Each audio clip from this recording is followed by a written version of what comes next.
그 운영 능력 면에서는 저는 상당히 걱정됩니다.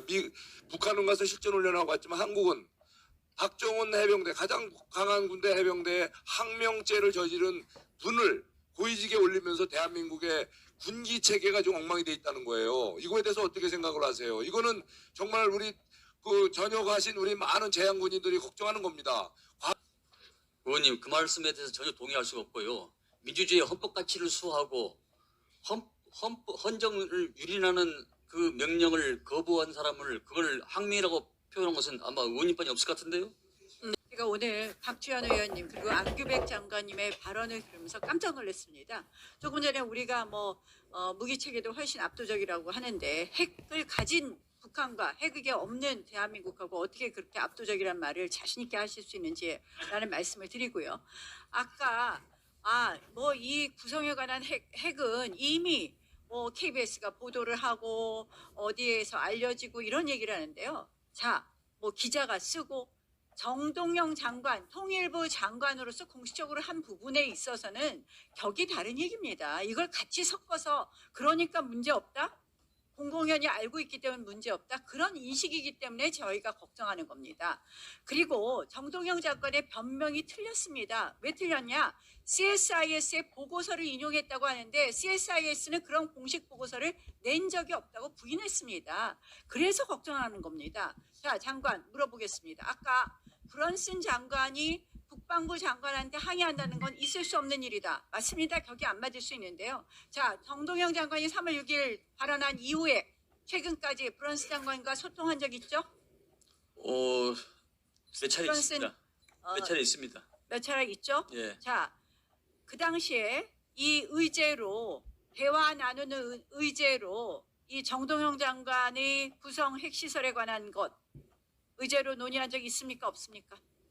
그 부분에 대해서는 브런슨 사령관과 꼭 집어서 그 부분에 대해서 이야기를 나눈 적은 없습니다. 포괄적 상황에 대해서 논의한 적이 있습니다. 어쨌든 그 부분을 포함한 이야기를 나눈 적은 있다. 이렇게 이해해도 되겠습니까? 네, 그러나 그 문제만 저는 지금 걱정하는 것이요. 이 문제를 별것 아니라고 자꾸 실드치고 이것을 축소하는 것이 더 문제라고 생각을 합니다. 문제가 있는 건 문제가 있다고 봐야 됩니다. 대북 정보 공유 왜 안 해주겠습니까? 저는 이것은 대한민국의 안보에 심각한 위해를 가져온다고 생각을 하고요. 이 소위 문재인 정부, 이재명 정부가 똑같이 이렇게 하는 것은 고의성이 있는 것 아닌가. 문재인 정부의 쥐송이야 정보 공유 협정 연장 안 하려고 하다가 막판에 연장했습니다. 의원님, 지소미아는요 연장된다고 해서 연장되는 게 아니고 이것은 합의하에 양쪽이 합의하에 이게 끌어지는 겁니다.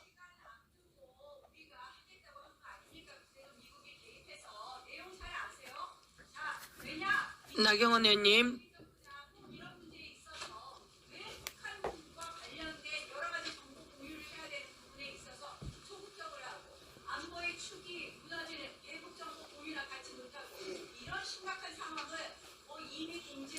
예.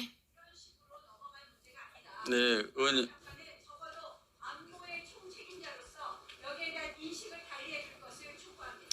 의원님, 안보에는 여야가 없다는 것이 우리 일반적인 얘기입니다.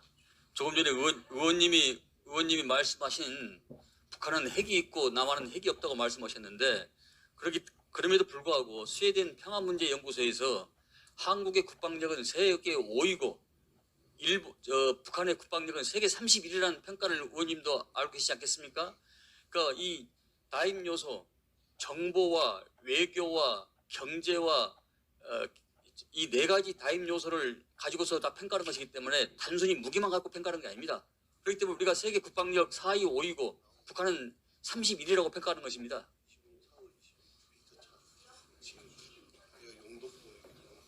네, 걱정 없게 잘 하도록 하겠습니다. 저희 법사위에서 대한민국의 국방력을 신뢰해야 되고 그리고 대북 문제에 있어서도 대한민국의 통일부를 신뢰해야 되고 그런데 마치 한미 간에 갈등이 있어야 하는 것처럼 이렇게 하면 안 되지 않겠습니까?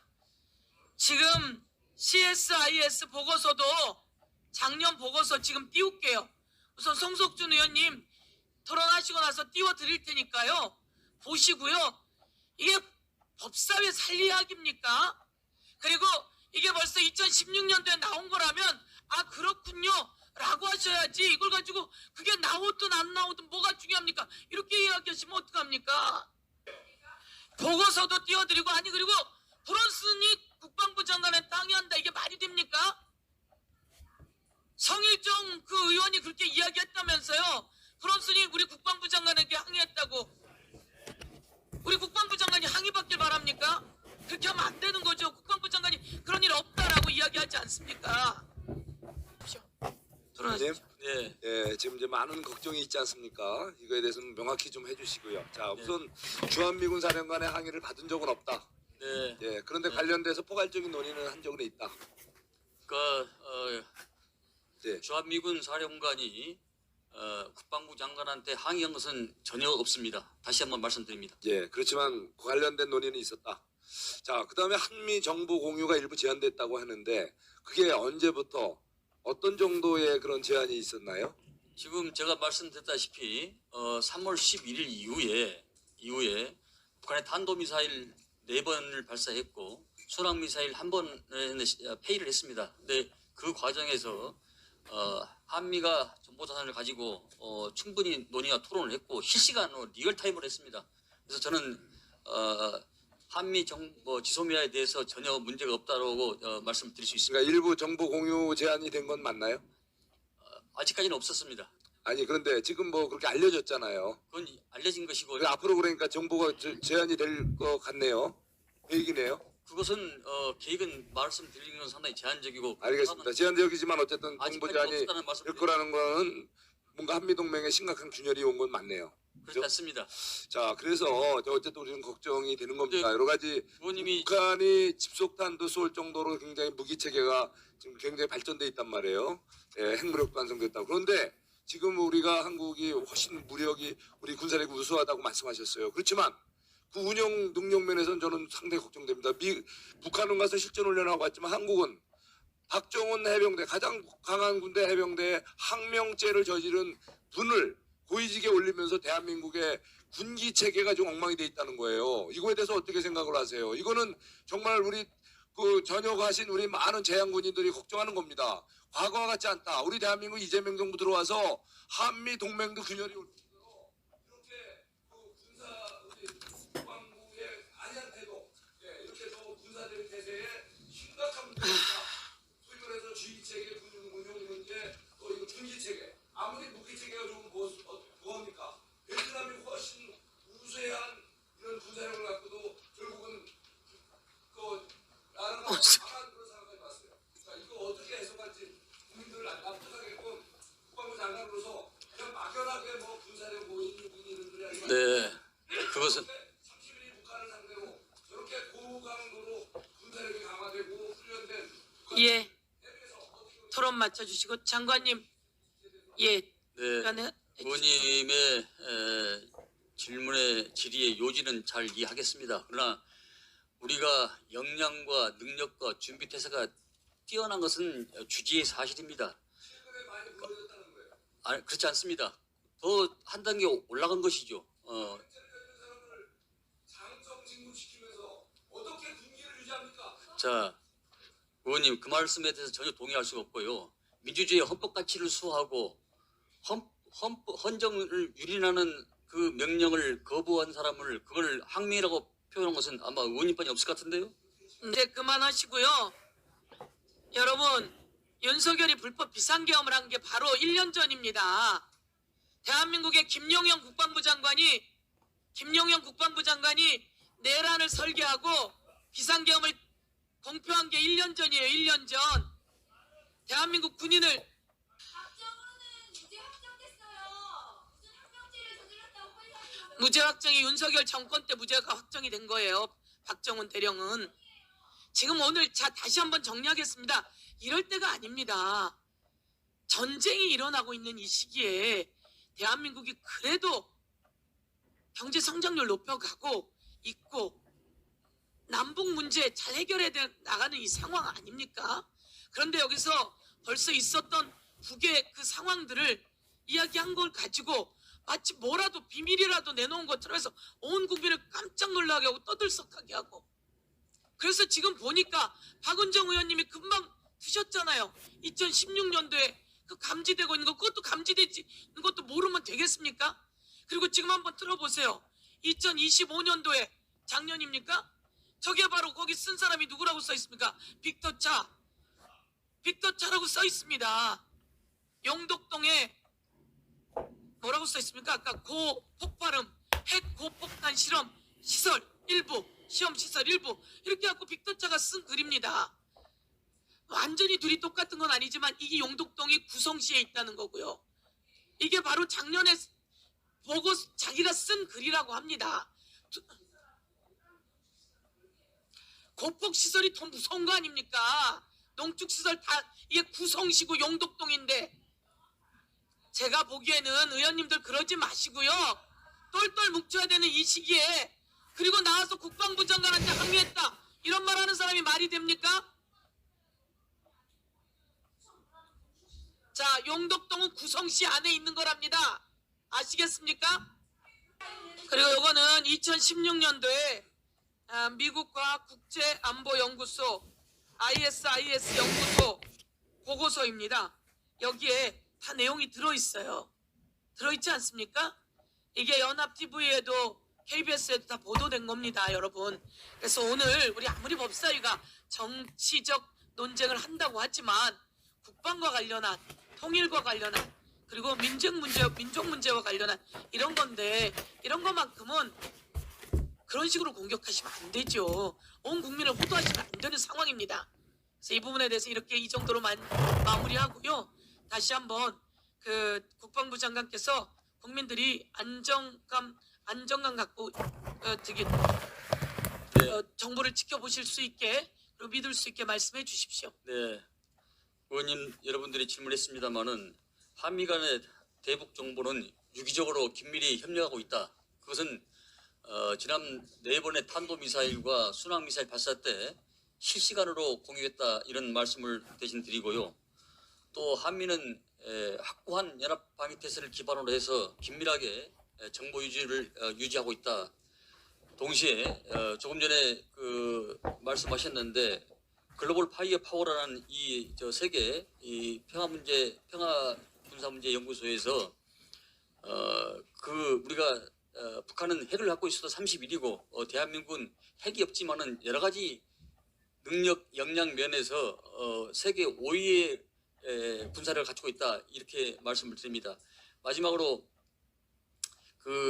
말로만 하지 말고 뭘 좀 보여달라는 것이 송석진 의원의 말씀이었는데, 그것은 미래전에 대비해서 한국형 삼축 체계가 굉장히 고도화되어 있고 전 영역에 있어서 그것이 올커트 프레싱으로 올 도메인으로 되어 있다는 그런 말씀을 드립니다. 다만 우리가 북한과의 다르기 때문에 구체적으로 무슨 무기가 앞서 있고 무슨 무기가 앞서 있다, 이걸 구체적으로 밝히지 못할 뿐이지 모든 무기 체계는 북한에 비해서 2배에서 3.5배 이상으로 역량과 능력을 가지고 있다는 말씀을 드립니다. 제가 개별적으로 말씀을 소상히 드리겠습니다.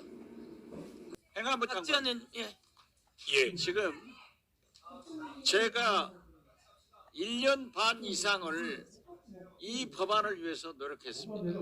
오늘 우리 법사위에서 5.18 다음에 하지 마. 정신적 피해자 보상 법안이 통과되는데, 지난 3월 28일 대통령께서 제주도에서 국가폭력에 의거한 형사상 그리고 민사상 공소시효를 없애고 조치해라 하는 말씀하셨죠. 네.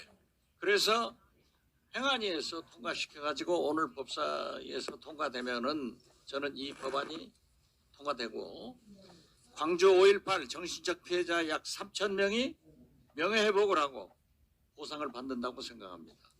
그런데 물론 행안부에서 잘 준비를 하시겠지만은 이 피해 보상에 대해서는 일부가 소위 LKB 로펌에서 소송을 하신 분들은 굉장히 후하게 잘 받았어요.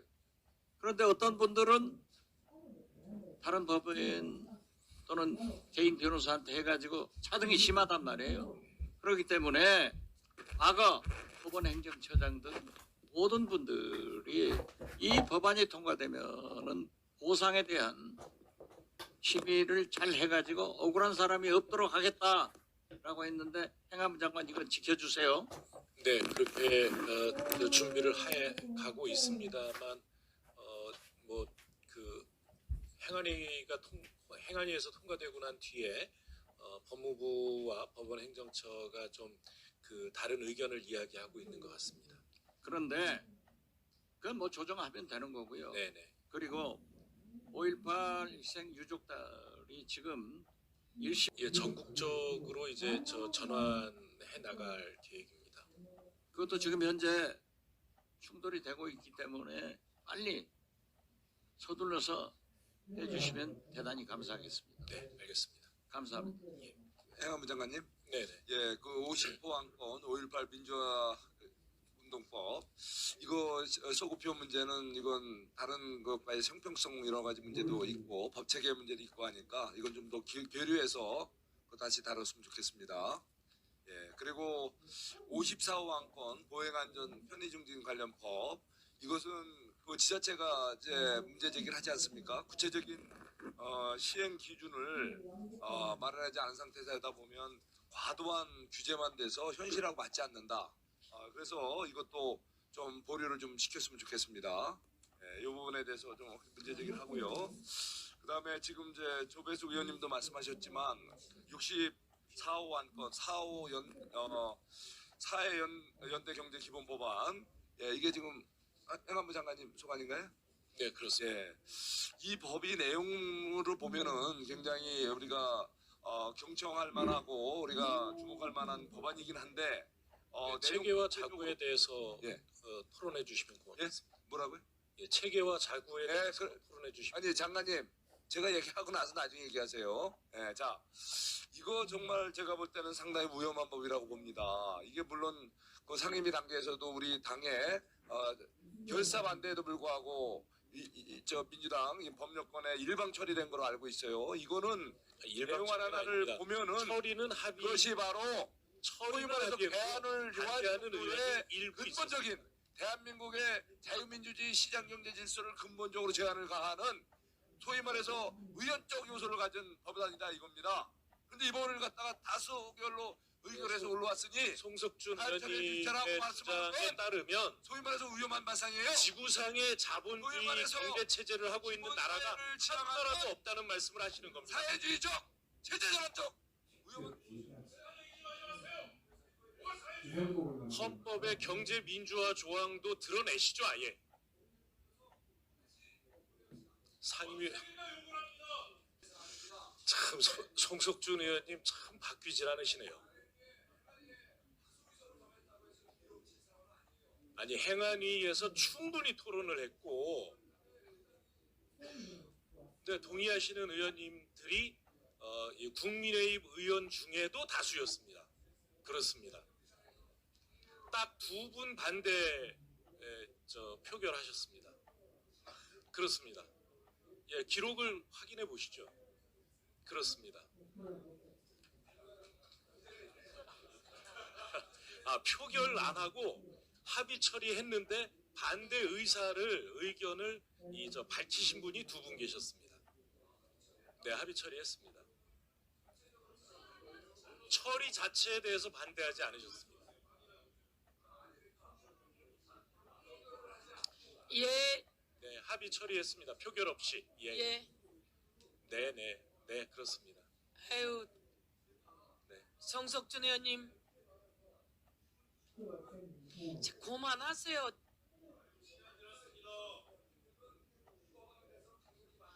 영원히 기록해 둘게요. 성석준 의원은 사회연대 경제 기본법 예, 깊은 이해를 해주시면 고맙겠습니다. 이 법이 만들어갈 우리 대한민국 경제를 풍요롭게 만들어갈 미래를 함께 열어주시면 고맙겠습니다. 예, 일자리, 통합돌봄, 주거, 지역 소멸 등 관련해서 사회연대 기본법이고 사회연대경제기본법, UN, OECD, ILO, 프랑스, 영국, 이탈리아, 캐나다, 퀘벡, 미국 등 아주 우수한 사례들이 많으면서 해야 할 그 민간의 중요한 법안이다.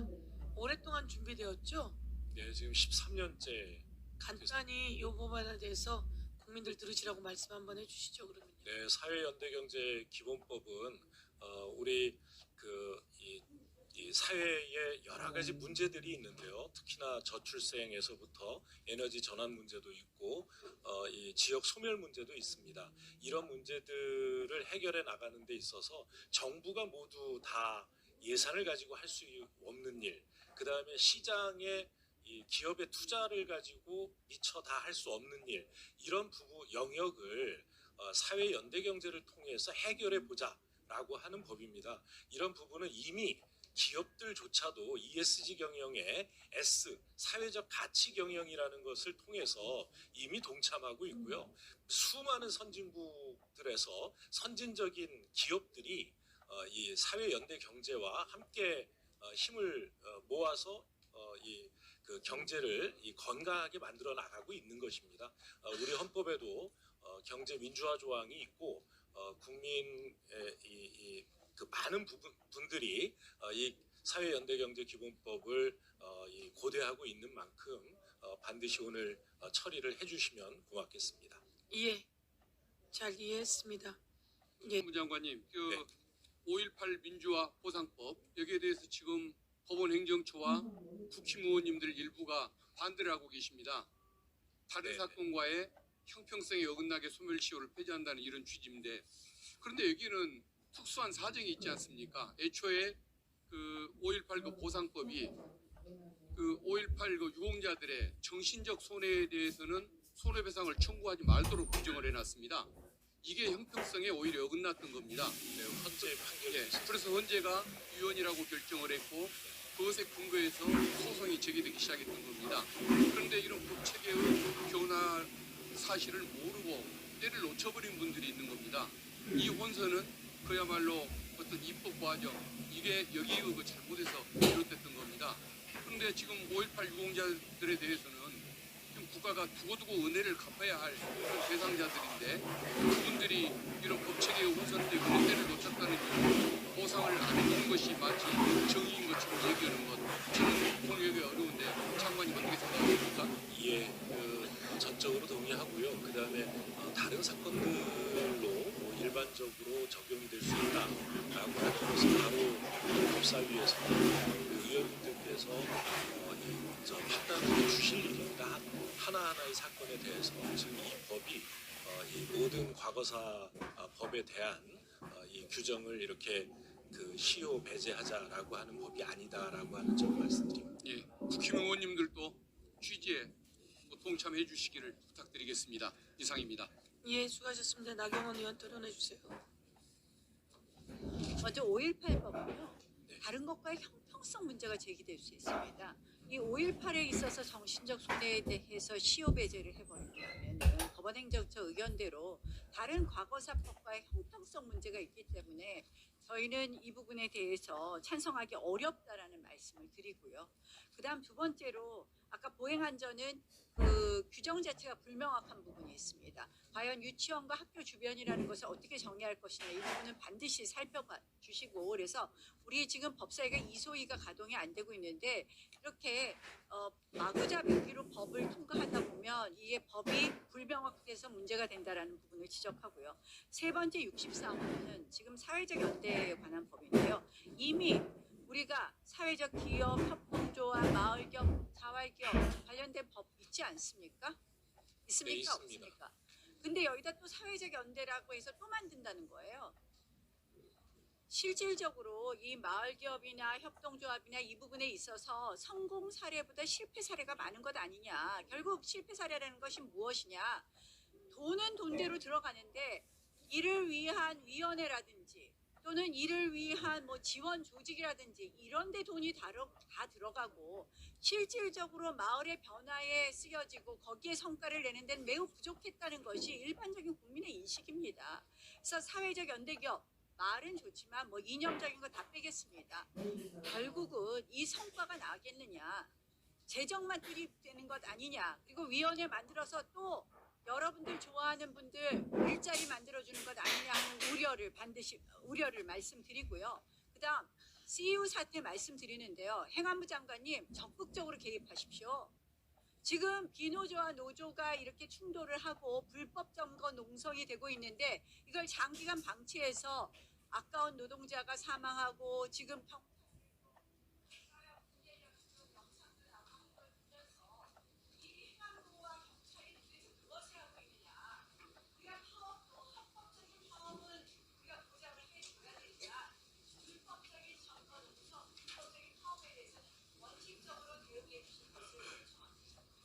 네, 불법은 아닌 것으로 알고 있습니다. 예, 예, 사회연대 경제 그 관련해서 개별 법안들이 많이 있습니다. 그런데 그럼에도 불구하고 이 사회연대 경제 이 기업들이 제대로 뿌리를 못 내리고 있는 것은 정부의 예산 지원이 부족해서가 아닙니다. 저는 이게 정부 예산을 더 많이 그 지원하자는 취지의 법이라기보다는 오히려 그 사회연대 경제 기업들끼리 간에 보다 더 협력을 하고 그다음에 이 바탕에 금융을 통한 생태계를 만들어 주는데 역할을 해줘야 되겠다라고 하는 취지의 법이기 때문에요. 이런 부분에 대해서 과도하게 걱정하실 필요는 없다 이렇게 말씀을 드리고요. 그다음에 그 보행안전법과 관련해서 문제 제기를 하셨는데요. 그 구역에 대해서 말씀을 주셨습니다. 분명히 이 교통과 관련해서는 이 어린이 보호구역이 이 설정이 되어 있고요. 그 다음에 어린이 안전구역이라고 하는 것도 따로 설정이 되어 있습니다. 예, 그런 이 구역 안에서 공사장이라든가 이런 위험물이 있는 곳에 안전 조치가 필요하다라는 취지에서 개정하고 있는 것이기 때문에 그 지방 정부의 장들께서도 오히려 규정이 없어서 하고 싶어도 그러니까 공사장이나 이런 데에 안전 조치를 요구하고 싶어도 따르지 않는 경우가 있다. 이렇게 오히려 불만을 제기하고 이 개정을 요구하고 있는 법이다라는 말씀드립니다. 네, 사회연대 경제 관련해서 우리나라에서 사회연대 경제가 제일 활성화된 게 바로 국힘당이 제일 좋아하는 박정희 정부 시절입니다. 새마을 운동하고 새마을 금고 만들고 그걸로 토대로 지역 사회를 활성화하고 지역 경제를 발전하는 게 바로 박정희 대통령입니다. 여러분들이 그렇게 좋아하고 찬양하는 박정희 대통령의 정책에 대해서는 무슨 말도 못하면서 지금 지역 소멸하고 하는 시점에 지역 경제를 활성화시키고 지역 경제를 자본주의의 이 폐해를 극복하기 위한 이 사회연대 경제 법안이 꼭 통과되어야 된다고 생각들고요. 추가로 오늘 의사일정 52항과 59항에는 경찰의 방첩 기능을 추가하는 내용이 들어가 있습니다. 그러나 지난 12.3 계엄 때 핵심적인 역할을 군대도 했지만 경찰도 핵심적인 역할을 했습니다. 우리 국회의원들이 국회를 출입하는 것을 적극적으로 막고 또 윤석열 정부와 윤석열 대통령의 그 지시를 받아서 행동했던 것이 바로 경찰입니다. 만약에 경찰의 방첩 기능까지 법으로 규정한다면 그 방첩사가 체포조를 운영하고 선관위를 침탈한 부분을 바로 경찰이 할 수 있는 권한을 법적으로 부여한다. 이런 우려가 있다라고 생각이 듭니다. 특히 지금 검찰의 수사권 조정으로 인해서 경찰의 수사 기능이 강화되고 지금 중수청도 행안위 산하로 가는 마당에 경찰의 방첩 기능까지 확대하는 것이 과연 적절하고 옳은가 이런 좀 의문이 있습니다. 이 부분에 대해서는 조금 더 저희가 논의를 해서 좀 고려를 하는 게 어떨까 싶고 따라서 좀 더 논의를 위해서 보류를 하는 게 어떤가 하는 게 본 의원인데 좀 여기에 대해서 한번 답변 좀 듣고 싶습니다. 네, 저한테 질문하신 거죠? 예, 이 기능은 이미 이제 21년도에 국정원법 그러니까 국정원 개혁을 하면서 그 국정원 개혁 입법에서 그 간첩죄에 대한 수사권이 경찰로 이관이 됐습니다. 그래서 이제 국가수사본부에 안보수사국이 설치가 됐고요. 그 안보수사국에 이 직무 범위 안에 있는 내용을 이 직무집행법에 정하는 내용이라고 저는 이해하고 있습니다. 지금 현재 방첩 업무는 그 국정원의 방첩 업무 규정에 의해서 방첩 기관이 정해져 있습니다. 국가정보원, 법무부, 지식재산처, 관세청, 경찰청, 해양경찰청, 국군방첩사령부 이 기관이 과거부터 현재까지 계속 방첩 업무를 수행해 왔고요. 다만 이번에 이제 그 이 방첩 업무 규정에 의해서 대통령령에 의해서 하던 업무를 전에도 하고 있었는데 이거를 법에 더 명확히 해서 경찰의 법적 근거도 두고 또 이거를 방첩 업무가 함부로 되지 않도록 명확하게 그런 규정들을 더 법에 근거를 두고 시행령에 또 그 세부 규정들을 마련해서 하려고 하는 것입니다. 이게 새로 생긴 것이 아닙니다. 새로 만들어지는 게 아니고 그 지금도 하고 그 과거에도 하고 있는 것을 법에 이제 명확히 근거를 두겠다는 겁니다. 예. 그 행안부 장관님, 네. 그 화면 좀 올려주세요.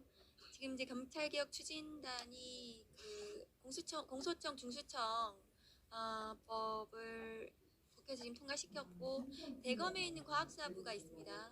네. 공소청의 그 대검 과학사부를 그대로 두는 것은 안 됩니다. 왜냐하면은 검찰 그 공소청에 그 수사권이 없기 때문에 예, 없기 이게 없기 때문에, 때문에 예, 그렇습니다. 수사 기소가 분리되기 때문에 이것은 수사를 위한 과학수사 부분을 그 감정하고 분석하고 하는 업무를 하는 과학수사부는 어쨌든 행안부로 가야 됩니다. 그리고 중수청이나 그 중에서 그 과수부의 조직표 좀 띄워주시겠어요?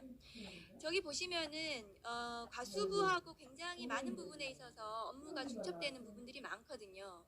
그래서 저 중에서 뭐 마약 감정이라든가 이런 것들은 국가수에 다 있습니다. 그러니까 국가수로 다 넘어가야 됩니다. 국가수로 넘어가고 또 일부는 중수청으로 가야 됩니다. 근데 아마도 그 검찰개혁 추진단에서 혹은 지금 중수청 준비단이 꾸려졌을 텐데 거기에 검찰이 한 38명인가 뭐 많이 가 있다고 해요. 그리고 경찰은 안 가 있는 것 같고요.